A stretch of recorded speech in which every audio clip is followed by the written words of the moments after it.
आप थाइलेकॉइड का स्ट्रक्चर जानते हैं और जो थाइलेकॉइड की मेम्ब्रेन होती है वो इस तरह से थाइलेकॉइड का स्ट्रक्चर था। ये ल्यूमेन है और ये इसकी मेम्ब्रेन है। इसी पर जो है फोटो सिस्टम इसी मेम्ब्रेन पर पाए जाएंगे। तो फोटो सिस्टम दो तरह के हैं इसमें, फोटो सिस्टम 1 और फोटो सिस्टम 2। फोटो सिस्टम 2 जो है वो पहले फंक्शन करता है और फोटो सिस्टम 1 जो है बाद में फंक्शन स्टार्ट करता है। इनके डिस्कवरी के आधार पर जो पहले डिस्कवर हुआ उसको फोटो सिस्टम 1 कहा गया, जो बाद में डिस्कवर हुआ उसको फोटो सिस्टम 2 कहा गया।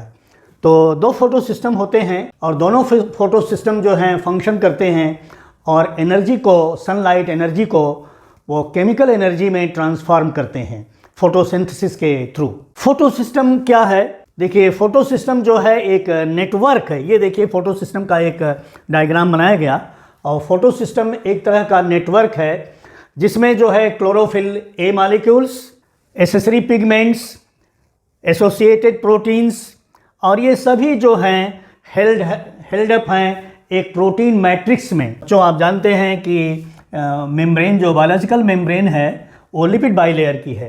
तो इसी मेम्ब्रेन पर वो फोटो सिस्टम्स जो हैं सिचुएटेड हैं और वो लाइट एनर्जी को ट्रैप करते हैं। लाइट एनर्जी जो है वो फोटॉन्स के रूप में आती है और फोटॉन्स क्या हैं? फोटॉन्स जो हैं वो एनर्जी पैकेट्स हैं। उन एनर्जी पैकेट्स को जो फोटोसिंथेटिक मेम्ब्रेन है उस पर जो फोटो सिस्टम्स पाए जाएंगे उस फोटॉन्स को वो ट्रैप करते हैं, कैप्चर करते हैं फोटॉन्स की एनर्जी को। एक फोटो सिस्टम में मैंने बताया आपको कि क्लोरोफिल ए मॉलिक्यूल्स होंगे, एसेसरी पिगमेंट्स होंगे और उसमें एसोसिएटेड प्रोटीन्स होंगी और ये सब मेम्ब्रेन में प्रोटीन मैट्रिक्स में हेल्ड अप होंगे। ये जो दिखलाए गए हैं आपको ये पिगमेंट मॉलिक्यूल्स हैं। ये देखिए इसके बीच में एक रिएक्शन सेंटर है और ये सनलाइट की एनर्जी आ रही है in the form of photons, क्योंकि लाइट एनर्जी जो है फोटॉन्स के रूप में आती है और ये पैकेट्स हैं एनर्जी के। ये जो पिगमेंट मॉलिक्यूल्स हैं वो उस फोटॉन की एनर्जी को कैप्चर करेंगे, कैच करेंगे और उसमें जो इलेक्ट्रॉन्स हैं वो एनर्जाइज हो जाएंगे, वो एनर्जी गेन करेंगे। एनर्जी गेन करने के बाद ये जो पिगमेंट्स हैं, और पिगमेंट्स मैं आपको क्लियर कर दूं कि क्लोरोफिल भी एक पिगमेंट है और क्लोरोफिल दो फॉर्म में पाया जा रहा है, क्लोरोफिल ए और क्लोरोफिल बी।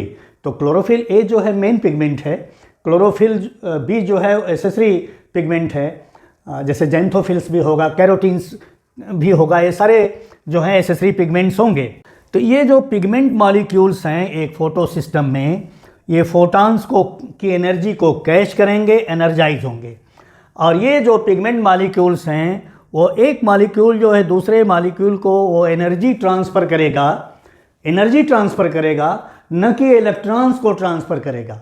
एक क्लियर डिस्टिंक्शन समझिएगा कि यहाँ पर पिगमेंट मॉलिक्यूल्स जो हैं वो एनर्जी को ट्रांसफ़र करते हैं इलेक्ट्रॉन्स की, न कि इलेक्ट्रॉन्स को ट्रांसफ़र करते हैं। तो ये एनर्जी ट्रांसफ़र हो रही है पिगमेंट मॉलिक्यूल्स में। और फिर उसमें एक दूसरी चीज़ आप पढ़ेंगे, एंटीना कॉम्प्लेक्स। एंटीना कॉम्प्लेक्स क्या है? एंटीना कॉम्प्लेक्स जो है इसमें हंड्रेड्स ऑफ पिगमेंट मॉलिक्यूल्स होंगे। ये पिगमेंट मॉलिक्यूल्स हैं। तो एक पूरा फोटो सिस्टम एक ब्रॉड एंटीना के रूप में काम करेगा और ये फोटॉन्स की एनर्जी को कैप्चर किए हुए है और उस कैप्चर्ड एनर्जी को वो फनल करेगा। फनल आप जानते हैं बच्चों, फनल का स्ट्रक्चर आप देखते होंगे। फनल का ये डायग्राम होता है और इस तरह से वो ले जाके एक समय पर उसको कंसंट्रेट करके वो फनल करता है, पूरा ब्रॉड चीज़ को एक नैरो स्पेस से ले जाता है। तो उसी तरह से ये जो पिगमेंट मॉलिक्यूल्स हैं वो एनर्जी को कैप्चर करेंगे और उस एनर्जी को एक दूसरे पिगमेंट मॉलिक्यूल्स को पास ऑन करते हुए अंत में ये इस पूरी एनर्जी को वो एक जगह वो फनल कर देंगे। और कहाँ फनल करेंगे? रिएक्शन सेंटर में। देखिए ये फोटो सिस्टम 2 है, ये फोटो सिस्टम 1 है। तो फोटो सिस्टम 1 में भी ये रिएक्शन सेंटर है और फोटो सेंटर 2 में भी रिएक्शन सेंटर है। जो फोटो सिस्टम 2 है वो 680 nm की वेवलेंथ लाइट को ये कैप्चर करता है और फोटो सिस्टम 1 जो है वो 700 nm वेवलेंथ की लाइट को ये कैप्चर करेगा। तो दोनों की इंटेंसिटी कैप्चर करने की अलग अलग है। तो ये जो है वो लॉन्ग वेवलेंथ की लाइट को कैप्चर करते हैं और लॉन्ग वेवलेंथ की लाइट में थोड़ी एनर्जी कम होती है। तो ये एनर्जी एक जगह जाके कंसंट्रेट होके फनल होके फिर रिएक्शन सेंटर में जाएंगी। रिएक्शन सेंटर में a pair of chlorophyll molecules होंगे और वो क्लोरोफिल मॉलिक्यूल ए होंगे, और ये जो एनर्जी फनल होके जाएगी वो क्लोरोफिल ए मॉलिक्यूल में जाएगी और वहाँ पर वो फोटॉन्स की एनर्जी से वो एनर्जाइज होंगे। क्या होगा फिर फोटो सेंटर में? फोटो सेंटर भी एक ट्रांसमेम्ब्रेन प्रोटीन है और पिगमेंट मॉलिक्यूल्स के साथ एसोसिएटेड है, तो वो समझिए कि वो भी इस तरह से फोटो सेंटर बनेगा। ये फॉर्म हो गया फोटो सेंटर में। तो इस फोटो सेंटर में क्लोरोफिल मॉलिक्यूल्स के जो पेयर्स होंगे उसमें से वो मॉलिक्यूल्स जो हैं एक इलेक्ट्रॉन को, एक आयन इलेक्ट्रॉन उसको बूस्ट करेगा और हाईली एनर्जाइज होगा, वो एक्साइट हो जाएगा। तो एक्साइट होके वो एनर्जी पीक लेगा। तो ये देखिए यहाँ पर रिएक्शन सेंटर से वो एक इलेक्ट्रॉन जो है क्लोरोफिल मॉलिक्यूल से वो बूस्ट हो रहा है और एक्साइट होके इतनी एनर्जी लेवल ले रहा है, और तब जाके वो इलेक्ट्रॉन्स अपने को एक इलेक्ट्रॉन एक्सेप्टर को दे रहा है अपने को। वो इलेक्ट्रॉन एक्सेप्टर कौन होगा? वो इलेक्ट्रॉन एक्सेप्टर होगा प्लेस्टोक्यूनोन। ये देखिए प्लेस्टोक्यूनोन, ये इलेक्ट्रॉन ट्रांसपोर्ट चेन है, इसके थ्रू इलेक्ट्रॉन्स जाएंगे। फोटो सिस्टम 1, आप देखिए कि वो कहाँ पर है। ये फोटो सिस्टम 1 है, मैं उसकी मेम्ब्रेन के अंदर सिचुएशन भी दिखा दे रहा हूँ। ये है, ये ट्रांसमेम्ब्रेन प्रोटीन है और ये थाइलेक्वाइड का ल्यूमेन है या जो थाइलेक्वाइड के स्पेस है अंदर का, और ये स्ट्रोमा पोर्शन है थाइलेक्वाइड मेम्ब्रेन के बाहर का स्पेस, जो कि माइटोकॉन्ड्रियल मैट्रिक्स के इक्विवेलेंट है। तो दोनों में फंक्शनिंग एक तरह से चलेगी। यहाँ पर फ्लूइड होगा, वाटर होगा, और वो जो एक इलेक्ट्रॉन जो क्लोरोफिल मॉलिक्यूल्स में एनर्जाइज होगा, एक्साइट होगा, और एक्साइट होके बहुत ज़्यादा एनर्जी लेके बाहर जाएगा इस फोटो सिस्टम से, तो वो एक नेट पॉजिटिव चार्ज डेवलप करेगा रिएक्शन सेंटर में।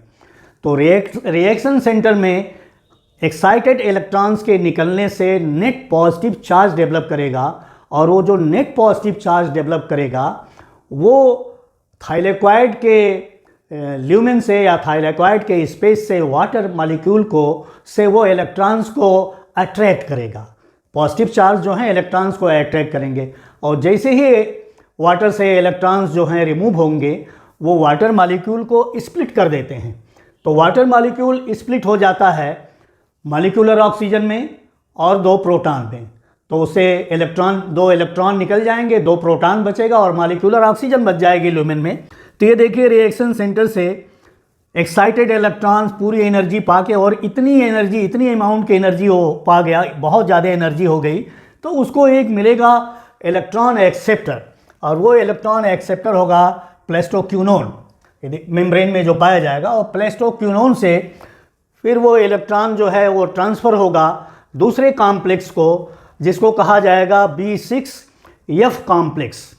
तो B6F कॉम्प्लेक्स को ये इलेक्ट्रॉन जो हैं ऐसे ऑक्सीडेशन और रिडक्शन चलता रहेगा, इसके बीच में जो प्रोटीन्स पाई जाएंगी, तो B6F इलेक्ट्रॉन को वो फिर जाएगा तो इसको रिड्यूस कर देगा, और ये इलेक्ट्रॉन जो है अपने स्पेसिस के दौरान जो इलेक्ट्रॉन ट्रांसपोर्ट चेन से जा रहा है, तो एनर्जी भी उससे थोड़ा सा डिप्लीट होगी ट्रांसपोर्ट के दौरान, और उस एनर्जी से वो B6F कॉम्प्लेक्स को वो थोड़ा सा इसमें कॉन्फॉर्मेशनल चेंज लाएगा, इसके शेप में चेंज लाएगा, और शेप में चेंज होने से ये स्ट्रोमा से थोड़ा सा प्रोटॉन पंप करेगा थाइलेक्वाइड के ल्यूमेन में।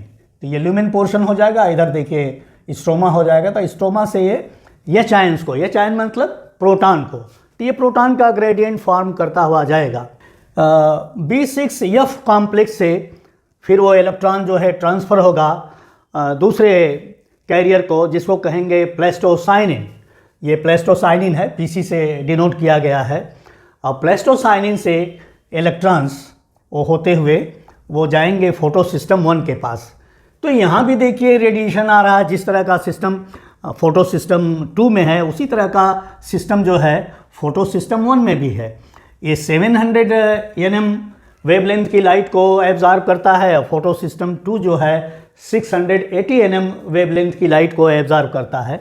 इसमें भी उसी तरह से पिगमेंट्स पाए जाएंगे और एक पेयर ऑफ क्लोरोफिल मॉलिक्यूल्स पाए जाएंगे, और पेयर ऑफ क्लोरोफिल मॉलिक्यूल से इलेक्ट्रॉन जो है बूस्ट अप होगा, और एक इलेक्ट्रॉन बूस्ट होके एक्साइट हो जाएगा, और एक्साइट होके वो भी देखिए अपनी ये पीक बनाएगा, इतनी एनर्जी पा जाएगा इस रिएक्शन सेंटर में। तो यहाँ पर आ जाएगा, ये देखिए एक्साइटेड रिएक्शन सेंटर है। फिर वो भी अपने इलेक्ट्रॉन्स को एक इलेक्ट्रॉन कैरियर को देगा, जिसको कहेंगे फेरेडॉक्सिन। ये फेरेडॉक्सिन को दे देगा, और फेरेडॉक्सिन से एक एंजाइम होगी, मेम्ब्रेन में पाई जाएगी, जिसको कहा जाएगा NADP रिडक्टेस। वो एंजाइम जो है इसको जो है रिड्यूस कराएगी NADP प्लस को, और रिड्यूस करा के NADPH बन जाएगा। तो दो काम इसमें हो जाएगा। फोटो सिस्टम 2 के द्वारा ATP का फॉर्मेशन कराया जाएगा, क्योंकि फोटो सिस्टम 2 जो है प्रोटॉन का ग्रेडियंट बना रहा है, तो वो ATP का फॉर्मेशन कराया जाएगा। और ये जो एंजाइम है फोटो सिस्टम 1 से जो इलेक्ट्रॉन्स निकल के जा रहे हैं, उनकी एनर्जी से वो NADP प्लस को रिड्यूस करा के NADPH बना देगा, और ये पॉजिटिव फोटॉन है ही। तो इस तरह से ये जो है दोनों दो काम करेंगे। फोटो सिस्टम 2 का फंक्शन हो गया ATP का फॉर्मेशन, और फोटो सिस्टम 1 का फंक्शन हो गया NADPH का फॉर्मेशन। तो इस तरह से ये Z स्ट्रक्चर बन गया। देखिए ऐसे ऐसे ऐसे Z स्ट्रक्चर का फॉर्मेशन हो जाता है इलेक्ट्रॉन के पैसेज में।